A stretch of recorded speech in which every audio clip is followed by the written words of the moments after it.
Hi, I'm Leon Lovelace, and this is Unstoppable Force. Now, I need your help. I need you to go to my GoFundMe campaign. I'll put a link in the description box below. I need you to go there and donate to my campaign so I can do this show full time instead of just part time. Alright, I got a news story for you, and it's from a few different articles. One's from The Guardian, another one's from the World Socialist website, but hasn't been reported very much at all, and it's that ISIS, for the large part, has been defeated. Can we start with the Guardian article? Iraq has formally declared its fight against Islamic State over after 3 years of heavy combat, although surviving militants are widely expected to launch a guerrilla war. ISIS had been driven from all the territory it once held inside Iraq, the Prime Minister Haider al-Abadi announced in Baghdad on Saturday. At the peak of its military power, the extremist group controlled nearly a third of the country, including Mosul, Iraq's second largest city.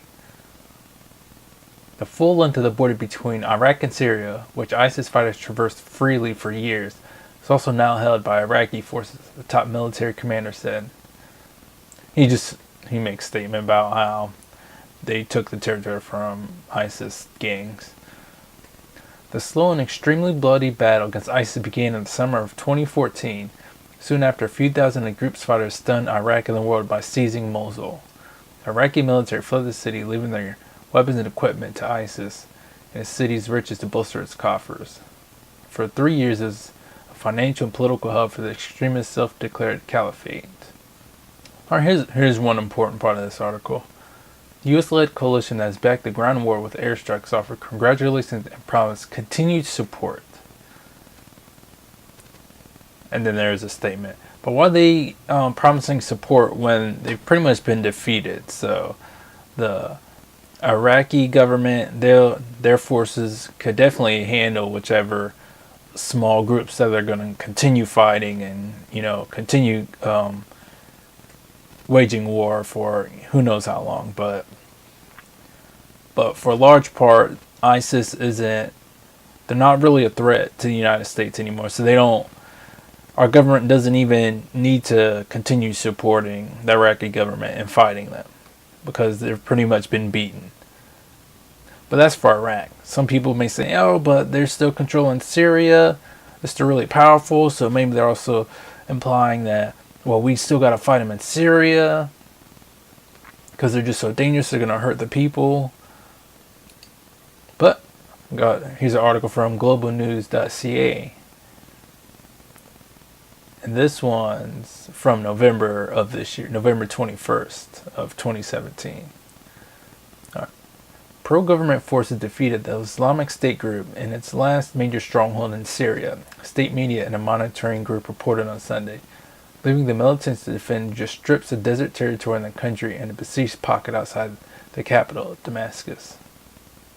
Or then it goes on about some of the battles, but it's not just that ISIS has been defeated in Iraq, but they've also been defeated in Syria and along the border. So they really don't have much control on the ground at all. There's still some forces that are gonna, keep waging some wars and keep fighting. So those governments really have to look out and just keep working to make sure that they really don't take any more territory and be able to control the people, of course in a brutal way that they have been doing. But this is great news because all they've been doing is just fucking over the citizens just of Iraq and Syria, especially in Syria. So hopefully a lot of those citizens will just be able to go back and start rebuilding their homes and their communities, because that war has done nothing but given death and destruction for a lot of people.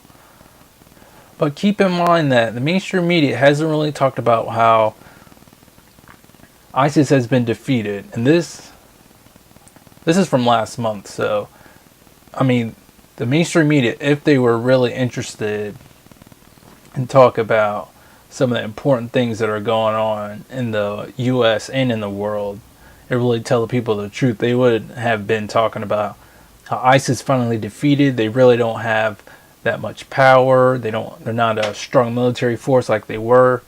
Yeah, they're still going to do a whole bunch of skirmish warfare and still try to do whatever they can. But for the most part, we beat them, and they should be able to start patting the backs of the military leaders and shit like that. But they haven't been doing that. Now I wonder why that is. Maybe it's because the war in Syria that we've been toting, and the reason why we're over in Syria and Iraq isn't because of ISIS. Maybe it's because we still want to overthrow the Syrian leader Bashar al-Assad. Because the World Socialist website's article, it talks about how U.S.-Russia tensions are mounting after ISIS's defeat. So if we were really just there to defeat ISIS, there really wouldn't be any tensions because we'd be pulling out really for the most part.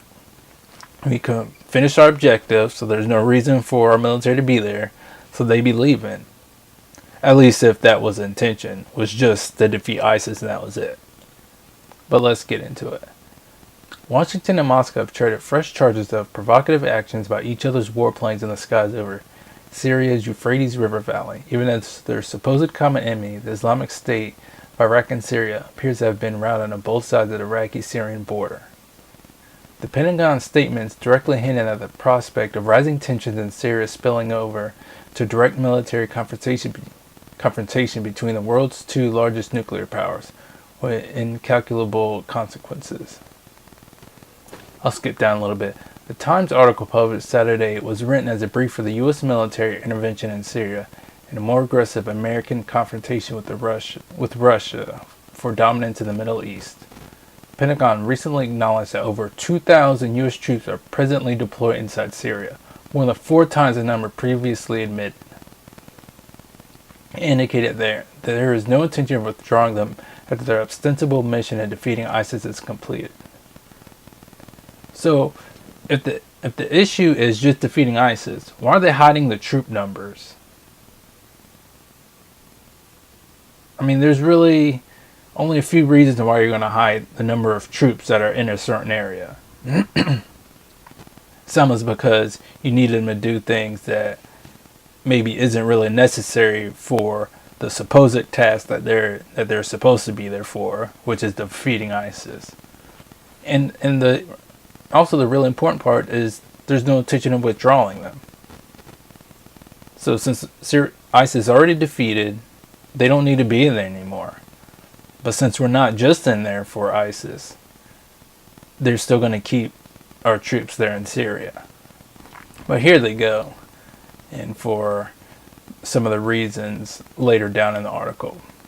Unstated by the General or the Times is that Washington has intervened in Syria with the diametrically opposed objective of continuing the drive for regime change that it began in 2011 by fomenting a sectarian-based insurgency relying on Sunni Islamist militias funded and armed by the CIA, Turkey, Saudi Arabia, and other Sunni Gulf oil sheikdoms. The defeat of these al-Qaeda-linked elements, U.S. imperialism has backed into a new proxy ground force, the Syrian Democratic Forces, which is wholly dominated by the Syrian Kurdish YPG militia. This in turn has heightened tensions in the region, particularly with Turkey, which regards the YPG as an extension of the Turkish Kurdish PKK, against which Ankara has waged bloody counterinsurgency campaign for decades. So it was never about fucking ISIS. ISIS was just a nice cover and a good reason for the U.S. to stay involved with all these regime change wars in Iraq and Syria. We're there for the fucking oil. At least in Syria, it's to overthrow Assad and then put in a natural gas pipeline in that country. But since he's the leader right there and he doesn't want it, a lot of these other nations close to them, they're wanting to kick him out and put in a natural gas pipeline through there so they can make some money. Be damned about what the fuck happens to the people of Syria. They need to make some fucking money. So does the US. That's why we're there. That's why we've been back in regime change. So of course, the corporate media and the military, especially to a large part, they're fucking hypocrites. Because they go in and talk about how ISIS is so terrible and they have to be defeated. And once they're defeated, they don't want to say a goddamn thing about it. So even last month and even a couple months ago, I kind of noticed that there wasn't that much talk about ISIS. So I personally thought that maybe they're losing and their forces are getting weaker. That's why they weren't constantly talking about how ISIS is so strong and there's so much shit going on with them taking over all these cities. But since they've died down and they've lost their power, other issues have been brought up by corporate media. Because since ISIS now doesn't help push for endless war, they have to go to something else. Lately it's been North Korea. North Korea is a new boogeyman where we gotta go and fight them. Also, Trump-Russia connections is also another reason to keep stoking fears and being able to give our deep state and our war profiteers an excuse to keep ramping up military spending. And that's to the detriment of you and me and everybody else in this fucking nation. Pretty much everybody worldwide, because we fuck everybody over. Or I should say, our government fucks everybody over with all these constant regime change wars.